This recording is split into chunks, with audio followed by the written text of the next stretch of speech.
안녕하십니까. 자, 여러분 이번 시간 우리 교재 89페이지 있는 제3절 거푸집 공서입니다.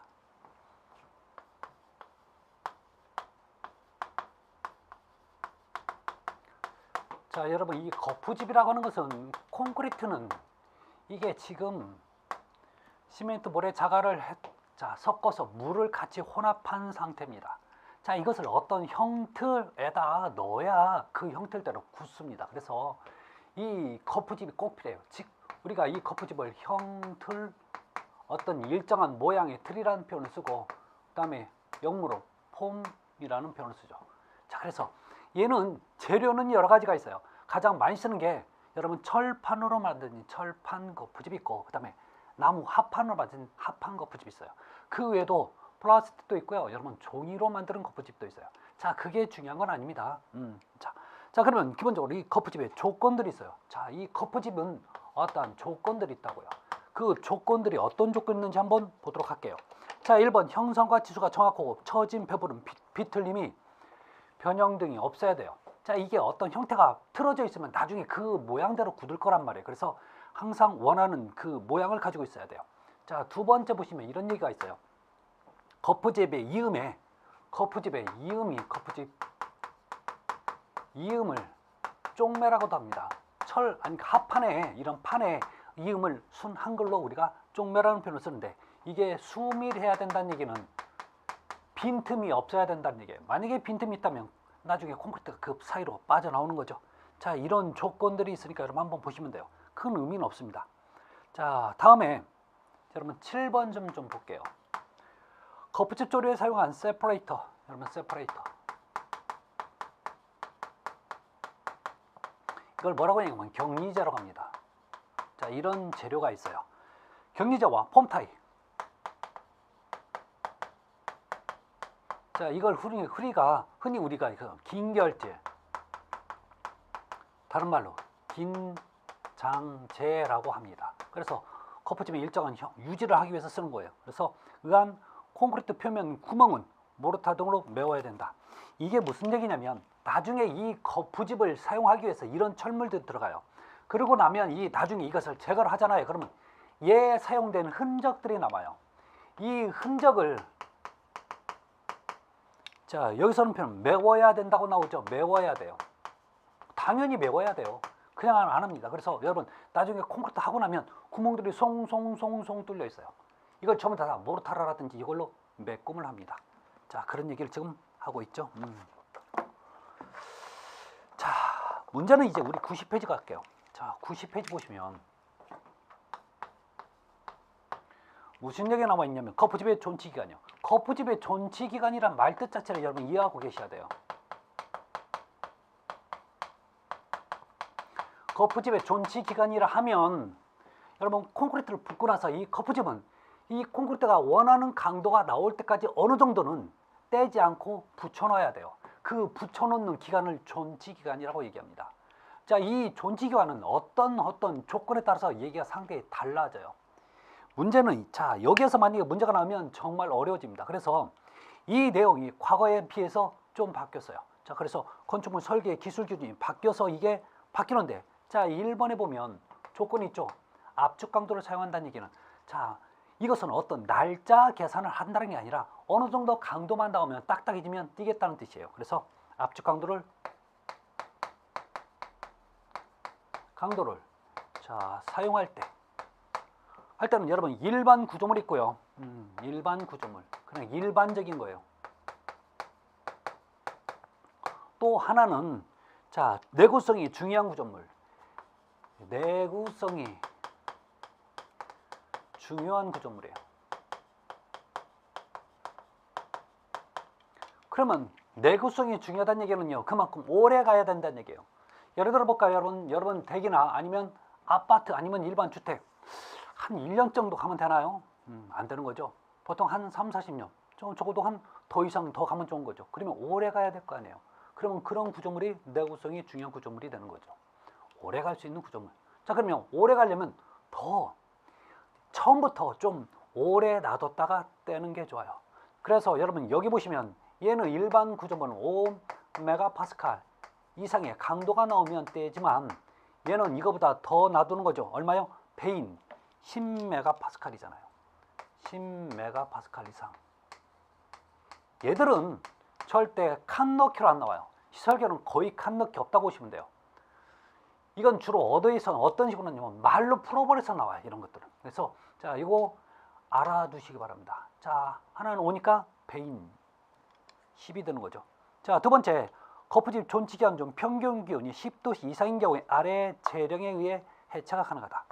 여러분, 두 번째는 얘기가 뭐가 나오냐면 재령에 의한 겁니다. 재령. 그러면 재령이란 말 뜻 자체는 뭐냐면 재령, 콘크리트 타설일수예요.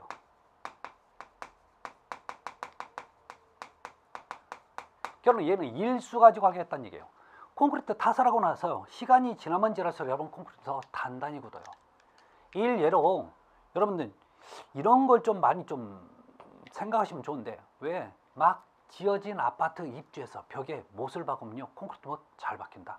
자, 그런데 10년 된 아파트 가가지고 한번 뭐보다 한번 박아보세요. 못이 휘고 막 튀고 난리 나요. 절대 안 박힌다는 얘기예요. 그 얘기는 여러분 콘크리트는 시간이 지나면 지날수록 단단히 굳어요. 학회에 보고된 바에 의하면 여러분 콘크리트는 100년 동안 굳는데요. 100년 동안. 자, 그런데 왜 100년을 못 쓰는 거예요? 그만큼 우리가 유지보수를 못 한다는 얘기예요. 하여튼 이 콘크리트는 시간이 지나면 지날수록 단단히 굳는 특성이 가지고 있습니다. 그래서 타설 일수가 많아지면 그만큼 강도는 커지겠죠. 자, 그래서 우리 교재 보면 여러분 콘크리트 재령에서 20도 이상일 때와 20도 미만일 때가 있어요. 20도 이상일 때와 20도씨 미만이 있어요. 이게 뭐냐면 여러분 따뜻하고 이건 차갑다는 뜻이에요. 근데 콘크리트는 또 하나 특징 중에 하나가 따뜻할수록 빨리 굳어요. 이렇게 따뜻해지면 빨리 굳고 이건 좀 상대적으로 천천히 굳어요. 그러면 천천히 굳는 건 그만큼 더 거푸집을 오래 놔둬야 된다는 얘기예요. 따라서 거기 보시면 여러분 조강 포틀랜드 시멘트 있고 보통 포틀랜드 시멘트 있어요. 자, 여기서 여러분들 봐야 될 게 요 조강과 보통 요 두 가지만 보자고요. 조강 포틀랜드 시멘트 또는 자, 우리 보통 포틀랜드 시멘트인데 이건 조금 이따가 제가 시멘트에 대해서 설명을 별도로 해 드릴게요. 시멘트 내용을 좀 알고 가셔야 되는 거죠. 자, 시멘트 아직 제가 설명을 아직 안 드렸을 겁니다. 그래서 자, 조금 이따 설명드리는데 조강은 강도가 일찍 나온다는 얘기예요. 강도가 일찍 나와서 얘는 빨리 굳는 성질을 가지고 있고 보통은 이거에 비해서 상당히 늦습니다. 얘는 일주일이면 굳지만 얘는 4주, 보통 한 달이 걸리는 특징을 가지고 있어요. 그러면 20도 이상일 때는 보실래요? 거기 보시면 이틀, 3일이 되는 거죠. 자, 그다음에 20도 미만일 때는 여기보다 하루가 더 길어지죠. 그런데 보통도 하루가 더 길어집니다. 이런 것은 여러분 표를 외우는 게 아니라 표를 그릴 수 있는 방법을 여러분 모색하셔야 돼요. 그래서 저 같은 경우는 20도 이상 미만해서 자, 조강 보통에서 2, 3, 3, 4 이렇게. 아니면 이것만 외우세요. 하루씩 더 길어지니까.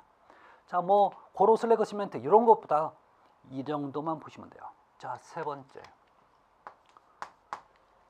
슬라브 보호 및 아치 내면의 거푸집 해체식이에요. 자, 이게 무슨 약이냐면 슬라브 여러분 바닥판이죠. 또는 보호의 밑면 아치 내면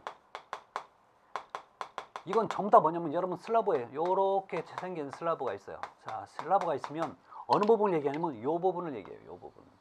사실은요 슬라브는 거푸집을 여기에다 해야 돼요. 그 다음에 보의 밑면은 볼까요? 자, 이렇게 있으면 보의 밑면은 지금 요 면을 얘기하는 거죠. 요 밑면. 자, 아치의 내면은 우리 아치가 이렇게 존재합니다. 존재할 때 내면이라고 하는 것은 여러분 요 면을 내면이라고 얘기해요. 즉 이것들은 전부 다 밑면을 얘기해요. 전부 다 밑면을 얘기한다고요. 자, 이렇게 밑면을 얘기한다는 얘기는 이 밑면이 여러분 위에서 하중이 작용되면 어떤 문제가 생기냐면 이렇게 인장력을 받아요. 결론은 이 밑면이 인장력을 받기 때문에 그래요. 인장력. 자, 인장력을 받으면 기본적으로 두 가지가 해줘야 돼요. 하나는 철근이 처짐을 못하게 하고 철근을 꽉 잡고 있는 콘크리트가 또 단단해져야 된다는 얘기예요. 따라서 이게 훨씬 더 굉장히 더 오래 굳어야 된다는 얘기입니다. 그래서 해체 시기가 나오는 거죠. 거기 보시면 또 조건이 있어요. 단층 구조인 경우, 단층이 여러분 단층 구조란 얘기는 1층짜리 건물이에요. 1층짜리. 그 다음에 다층 구조예요. 다층 구조. 다층 구조라고 하는 것은 여러 층이 있다는 얘기예요. 여러 층. 그러면 기본적으로 아파트 같은 건 여러 층이 되는 거죠. 그러면 이게 훨씬 커질 거란 말이에요. 그래서 단층 구조를 보시면 여러분 이런 얘기가 있어요. 설계 기준과 압축 강도의 3분의 2.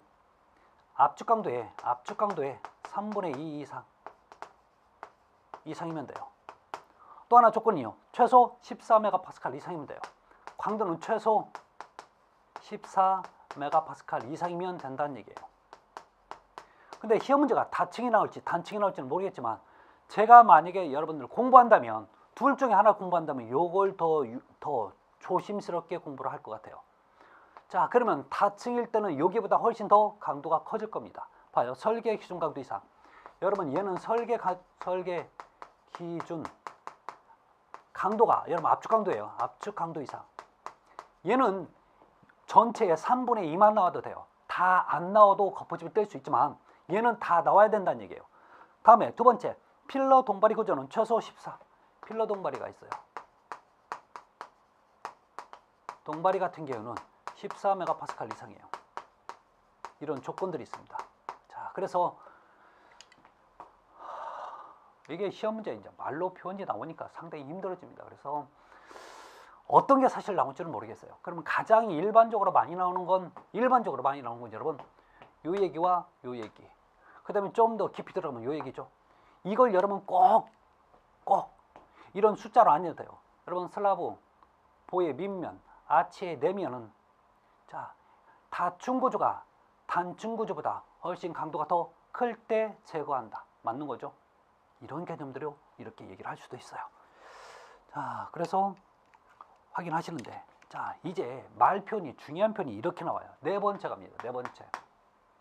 거푸집 해체 시 주의사항. 거푸집을 제거할 때 다음과 같은 주의사항이 있습니다. 이 주의사항은 여러분 기본적으로 확인 좀 하셔야 됩니다. 자, 1번에 보시면 이런 얘기 나와요. 1번. 비교적 하중을 받지 않는 부분을 먼저 떼고 하중 받지 않는 곳은 기본적으로 하중 받는 곳이 있어요. 그러면 하중을 받는다는 얘기는 그만큼 콘크리트가 나중에 어떤 힘을 버텨줘야 돼요. 그러면 굉장히 단단해야 되는 거죠. 그러면 하중 받지 않는 곳과 하중 받는 곳이 있을 때 어느 게 먼저 떼야 되냐면 요게 먼저 거푸집을 제거하고 얘가 나중에 제거해야 된다는 얘기예요. 왜요? 그래야 여러분 보실래요? 자, 기본적으로 똑같은 조건이어도 하중을 많이 받는 거죠. 그만큼 단단해져야 돼요. 그 얘기를 지금 하고 있죠. 그 다음 남은 중요한 부분을 떼어내야 된다라고 나오죠. 자, 두 번째. 보호 슬라브 및 아치의 하부의 거푸집은 원칙적으로 동바리를 해체한 후 해체하도록 한다. 이게 무슨 얘기냐면 여러분 요 부분 있죠. 자, 이렇게 자 슬라브 보호의 밑면 아치 내면이야. 내면은 자 하부의 거푸집은 원칙적으로 동바리를 제거한 후 동바리예요. 이 동바리가 뭐냐면 밑에다 받쳐놓는 지주, 하문으로 지주 또 자 이걸 서포트라고 하죠. 서포트. 이 서포트를 제거를 한 후에 제거 후에 하라는 얘기예요. 어떤 아파트 같은 경우에는 기본적으로 조금 있으면 나올 건데 조금 있으면 나와요. 거푸집을 다 떼도 밑에다 이렇게 쳐지지 말라고 강모 파이프 같은 걸 받쳐놔요. 그게 바로 지금 동바리 지주예요. 그러면 얘는 그 거푸집을 다 떼놓고도 요게 처질 우려가 있으니까 그것을 계속 받쳐줘야 된다는 얘기예요. 일정한 시간까지는.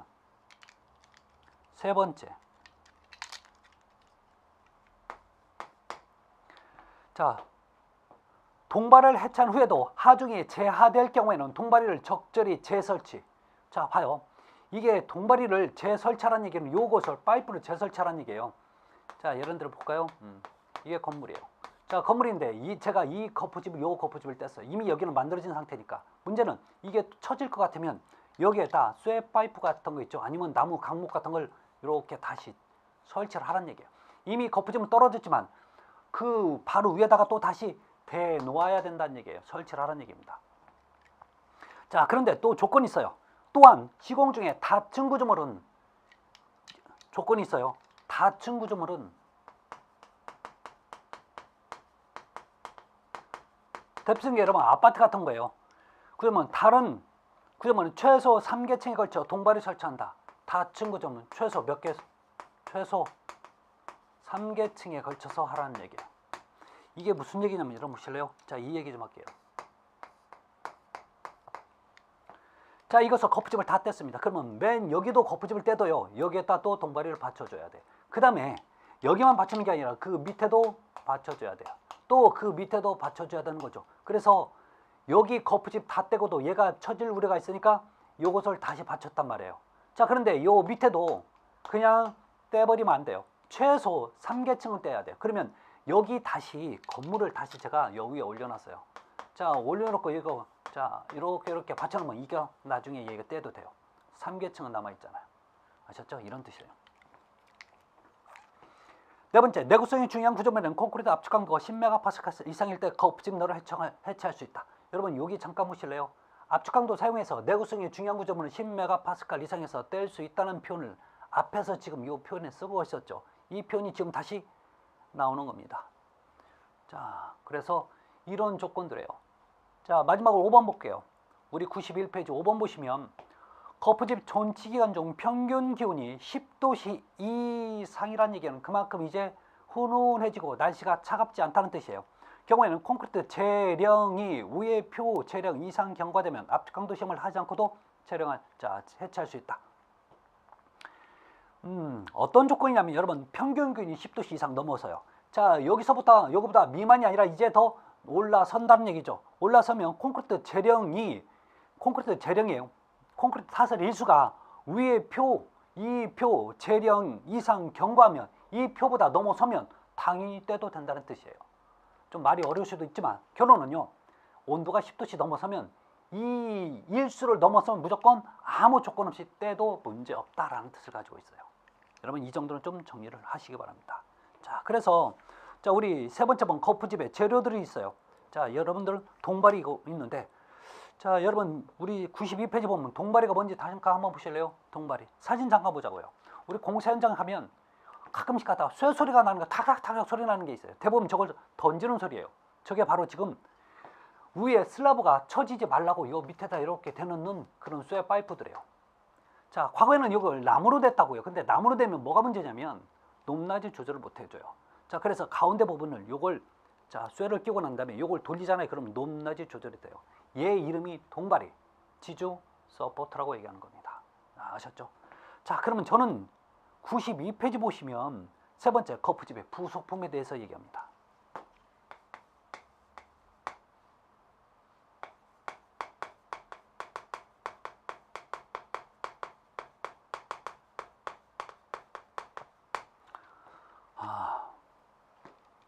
어려운 건 사실 없어요. 어려운 건 없는데 이 자체를 이해를 못해서 그러는 거지. 자, 제가 이렇게 벽체를 제가 한번 그려볼게요. 벽체 거푸집이요. 자, 이렇게 거푸집이 이렇게 있으면, 자, 이게 옆면이고요. 이렇게 간다고 칩시다. 그럼 여기는 철근이 분명히 벽체 철근이 들어있을 거예요. 벽체 철근.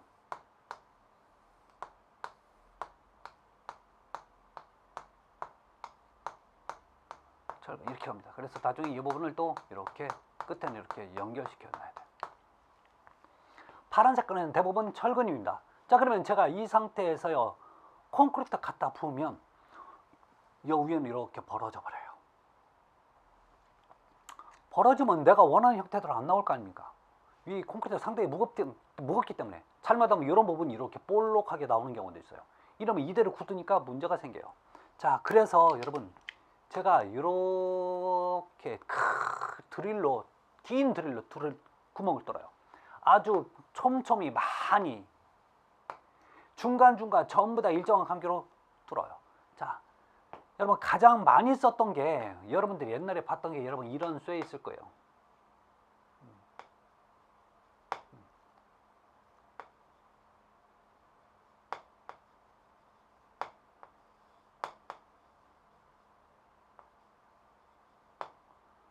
그래서 여러분 여기가 나사식으로 돼 있어요. 그래서 이런 쇠로 이렇게 조여요. 조이면 자, 제가 이렇게 조이잖아요. 나사식으로 돼 있기 때문에. 그러면 제가 여기서 여기까지 일정한 간격으로 조여버리면 이게 굉장히 무수히 많이 있다고요. 그럼 나중에 이게 벌어져요, 안 벌어져요? 안 벌어지겠네. 그래서 여러분 얘 이름이 간격제. 미안해요. 긴장제 또는 긴결제예요.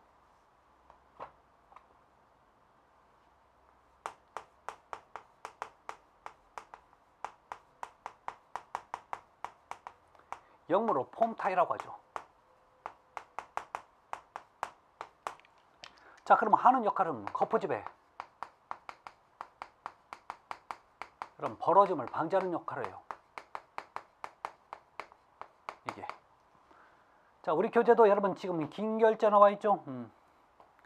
자, 두 번째는 문제는 자, 이렇게 조이다 보면 뭐가 문제냐면 이 가해 부분이라든지 또는 윗 부분은 제가 조이면서 예를 들어 벽체 두께가 200mm짜리면 200mm면 200mm를 제가 줄자로 조이면서 대면서 조일 수 있어요. 그런데 이 가운데 부분들은 이런 윗 부분들은 이게 200mm가 되는지 아니면 210mm가 되는지 아니면 190mm가 되는지 몰라요. 이걸 확인하기 위해서 요 거푸집을 한쪽을 대. 자, 그러니까 이 긴장제로 조립하기 전입니다. 이 한쪽 거푸집을 대고 이 한쪽 거푸집을 대기 전에 요렇게 뾰족한 쇠가 있어요. 자, 얘 단면을 보면 이런 식으로 되거나 아니면 요 U자 모양으로 돼 있어요. 그래서 이런 식으로 돼 있어요. 자, 근데 한쪽은 뾰족하고 한쪽은 뭉텅한 이유가 뭐냐면 뾰족한 부분이 요 나무 합판 쪽으로 박아버릴 거예요. 자, 박아진 다음에 이렇게 박아진 상태에서 제가 이렇게 박아진 상태에서 굉장히 얘도 많이 해요. 아무리 조여도 여러분 얘 이상은 안 조여질 거란 말이에요. 그래서 천물점 가면 팔아요. 여기서 여기까지 200mm짜리 주세요. 그러면 다 줘요. 팔아요. 그래서 이걸 조여버리면 더 이상 안 조여지는 거죠. 그래서 얘 이름이 이게 바로 격리제예요. 자, 이것을 우리 흔히 세퍼레이터라고 얘기하죠.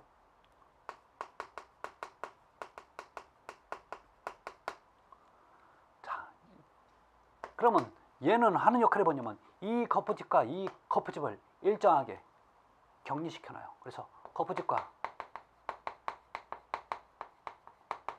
거푸집 사이를 일정하게 유지시켜 주는 거죠. 이게 바로 격리제입니다. 자, 그럼 거푸집에는 이제 문제가 하나도 없어져요. 근데 뭐에 문제가 생기냐면 자, 이거 콘크리트를 붙잖아요. 이 철근이 잘못하면 이 벽체 쪽이나 이쪽 벽체 쪽으로 붙어버리는 경우가 있어요. 그러면 뭐가 문제냐면 이 철근은 콘크리트 안에 그대로 있는 상태가 좋아요. 근데 하다 보면 안 그렇거든요. 한쪽으로 붙어버리면 나중에 철근이 바깥으로 나오면요, 여러분 뽑혀. 아니면 철은 바깥으로 나오면 녹이 쓰는 거죠. 이게 문제가 생겨요. 그래서 오래 못 갑니다.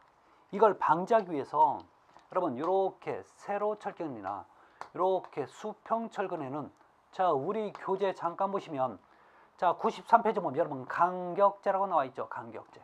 자, 그런데 이 간격제를 보면 이렇게 뚫려 있어요. 그렇죠? 이렇게 뚫려 있어 갖고 이 부분에다가 저걸 끼워. 자, 얘는요, 이런 부분에 이렇게 또 끼워 버리는 거죠. 그럼 문제는 얘를 이렇게 끼우잖아요. 이렇게 끼워 버리면 굉장히 얘도 촘촘하게 많이 껴요. 그러면 이 다 있는 상태면 만약에 거푸집이 이렇게 있어도 요 더 이상 이 철근이 이쪽으로 못 나가겠죠. 이게 바로 여러분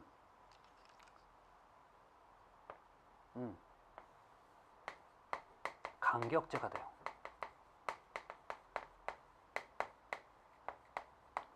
자, 스페이셔가 되는 거죠. 자, 그래서 간격제는 하는 역할이 철근과 거푸집의 간격을 유지시켜 주는 거예요.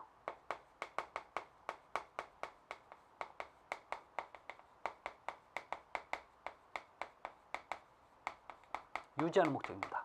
이걸 다른 말로 뭐라고도 표현하면 피복 두께를 유지시킨다고 표현하죠. 이게 그래요. 자, 그런데 뭐가 있냐면 여러분 우리 교재 보면 고임제가 하나 나와요. 고임제. 여러분 고임제라는 건 고여놓았다는 얘기죠. 이 고임제는 이렇게 벽체에다 쓰는 게 아니에요. 얘는 수평부재에 사용됩니다. 수평부재. 자, 즉 고임제는 보라든지 또는 슬라브에 철근을 고여 놓는 용도로 쓰는 거죠. 그러면 이 철근들은 여러분 기본적으로 바닥에서 떠 있어야 돼요. 그래서 밑에다가 고여요. 만약에 저게 없으면 옛날에 보면 여러분 벽돌이나 돌 같은 게 고여 놓은 적이 있었을 거예요. 그게 바로 고임제가 돼요. 아셨죠? 네. 그래서 보시고 여러분 5번에 보면 박리제가 있는데 박리제는 기름이에요. 즉 우리가 거푸집을 나중에 뗄 때 콘크리트에서 뗄 때 이게 잘 떨어지게 하기 위해서 거푸집 안쪽에 기름을 발라놓는데 이 기름이 여러분 박리제입니다. 그래서 자, 그 내용 여러분 확인 좀 하시기 바랍니다. 자, 그럼 제4절 콘크리트로 넘어가요.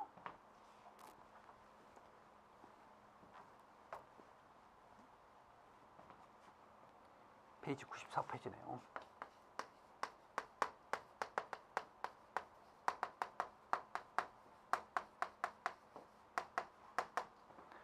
자, 콘크리트인데 여러분 제가 콘크리트를 이걸 약자로 이렇게 쓴다고 그랬죠. 같은 편이에요. 그래서 도면에 보면 여러분 꼭 콘크리트를 이렇게 약자로 써서 나오고 있어요. 그래서 자, 확인하시는데 문제는 여러분 이 콘크리트라는 표현을 많이 들어보셨는데 콘크리트는 시멘트, 모래, 자갈 요 세 개가 합쳐진 거죠. 나중에 한 덩어리로 만들기 위해서 쓰는 게 여러분 물이죠. 그러면 여기서 시멘트가 하는 역할은요, 모든 요것을 갖다 한 덩어리를 만들어준 결합제 역할을 해요. 그 다음에 또 시멘트는요 기본 강도를 가지고 있습니다. 그래서 콘크리트 강도는 시멘트 베이스로 나와요. 그 다음에 모래가 하는 역할은 이 콘크리트가 나중에 균열 가는 것을 균열 방지를 하는 목적으로 써요. 균열 방지 목적. 자, 그럼 너 자갈은 뭐 하는 거냐?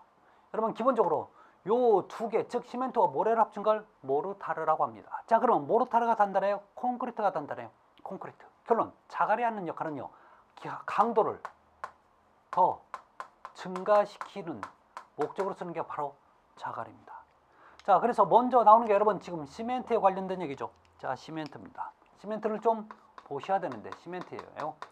이 시멘트는 기본적으로 자, 1번에 보면 여러분 포틀랜드 시멘트인데, 자, 포틀랜드는 영국의 포틀랜드 지방을 얘기합니다. 시멘트가 발명되고 보니까 영국 지방에 있는 포틀랜드 지방에 있는 그 흙 점토벽돌과 거의 똑같더래요, 색깔이. 그래서 포틀랜드 시멘트라는 표현을 써요. 그러니까 굳이 안 써도 상관없어요. 그럼 1번에 보면 보통 포틀랜드 시멘트인데 보통 포틀랜드 시멘트예요. 안 써도 상관없어요. 자, 이 시멘트를 우리 자, 케이스 규격은 일종 시멘트라고 합니다. 일종 시멘트. 자, 그러면 이 보통 포틀랜드 시멘트는 내가 원하는 강도가 나오려면 28일 기다려야 돼요. 그래서 28일 압축 강도 또는 이걸 사주 압축 강도라는 표현을 써요. 그래서 가장 일반적으로 많이 사용되는 게 바로 보통 포틀랜드 시멘트입니다. 자, 두 번째 나오는 게 중용열 시멘트입니다. 포틀랜드 시멘트예요. 자, 이 중용열 포틀랜드 시멘트는 케이스 규격 2종 시멘트예요. 자, 여기서 중용열 해석을 잘 하셔야 돼요. 여러분 시멘트는 무조건 물과 시멘트가 만나면 수화열이 발생돼요. 자, 수화열은 말뜻이 뭐냐면 수화열이라고 하는 것은 자, 물이 시멘트와 만나서 화학 반응을 시켜서 만들어진 열이라서 수화열이라는 표현을 씁니다. 자, 그런데요 보통 포틀랜드 시멘트도 여러분 이렇게 좀 늦가을 정도의 콘크리트 타설하잖아요. 그 밑에 내려가 있으면요 훈훈해요. 실제로 난로를 안 폈는데도. 왜 그러냐고요? 차차적으로 굳으면서 열이 발생돼서 거푸집을 만져보면 미직지근해요. 실제 여름에는 모르죠. 왜? 날씨가 더워서 그런 것 같아요. 그렇지만 실제 여러분 선선할 때 가보면 이 거푸집 자체에서 굳어서 훈훈 미직지근합니다. 그러면 문제는 뭐냐면 열이 많이 발생되면요 균열이 가요. 그래서 균열을 방지하기 위해서 중용열이라는 걸 써요. 중용열의 말뜻은 열을 중화시키는 작용을 하는 시멘트. 여러분 열을 중화시키는 작용을 하는 시멘트. 그래서 이걸 뭐라고 한다고요? 중용열 시멘트. 그러면 열을 중화시킨다는 얘기는 그만큼 열 발생이 수하열이 작다는 얘기예요. 수하열이 작아지면 뭐가 좋냐면 균열 발생이 작아져요. 그러면 균열이 많이 가는 게 좋아요? 균열이 적게 가는 게 좋아요? 적게 가는 게 좋아요. 그래서 균열이 적게 발생돼서 얘는 꼭 쓰는데 제한을 둡니다. 가장 대표적으로 여러분 이런데, 여러분 발전소 있죠? 원자력 발전소 또는 수력 발전소 전부 다. 그 다음에 뭐 이렇게 댐이라든지 여러분 주요 구조물 있죠? 여러분 국립박물관 같은 데 가면요, 그 외벽의 두께가 보통 1m 이상이 돼요. 어떤 폭격을 맞아도 어느 정도 그 안에 있는 내부 그 중요 물품들을 보관하기 위해서 그렇게 두꺼워집니다. 그래서 이런데 여러분 발전소나 댐 같은 데는 이렇게 그 다음에 원자로 같은 거, 원자로 보호시설 같은 데 이런 전부 다 두꺼워져야 돼요. 이런 데서 여러분 균열에 가면 정말 큰일 나는 거죠. 그래서 이런 데는 여러분 기본적으로 어때요? 중용열 시멘트 씁니다. 그래서 이 내용 확인을 하시고, 자, 세 번째 갑니다. 자, 세 번째가 조강 시멘트예요. 조강 포틀랜드 시멘트입니다. 이 조강 포틀랜드 시멘트를 우리가 뭐라고도 표현하면 3종 시멘트라고 합니다. 자, 이 조강 포틀랜드 시멘트는 말 뜻이 있어요. 강도가 일찍, 조조, 조기 축구 다 할 때 이를 조자, 아침 조자잖아요. 자, 이 조강이라는 얘기는 강도가 일찍 나오는데 며칠이면 되냐면 7일 압축 강도가 발생돼요. 7일이면 끝난다는 얘기예요. 그런데 너 왜 이렇게 빨리 강도가 빨리 나와 물어보니까 열이 많이 발생돼요. 수하열 발생이 커요. 수하열이 많으니까 많이 빨리빨리 굳는다는 얘기예요. 자, 문제는 수하열이 크니까, 열 발생이 크니까 뭐가 커요? 균열이 많이 가요. 그래서 너는 사용에 제한을 둡니다. 어떤 제한을 두냐? 너는 일반적인 데 쓰지 마. 왜? 균열 가잖아. 그래서 긴급공사나 해안가 이런 데 쓰는 게 괜찮을 것 같아요 라는 뜻이에요. 확인하셔야 됩니다. 자, 그런데 그 외에도 여러 가지 시멘트가 있는데, 여러분 세 번째 보면 특수 시멘트에서, 자, 무슨 시멘트가 나오면 알루미나 시멘트가 나와요. 알루미나.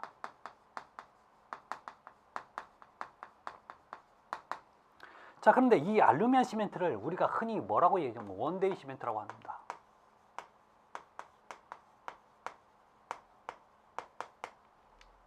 원데이 시멘트.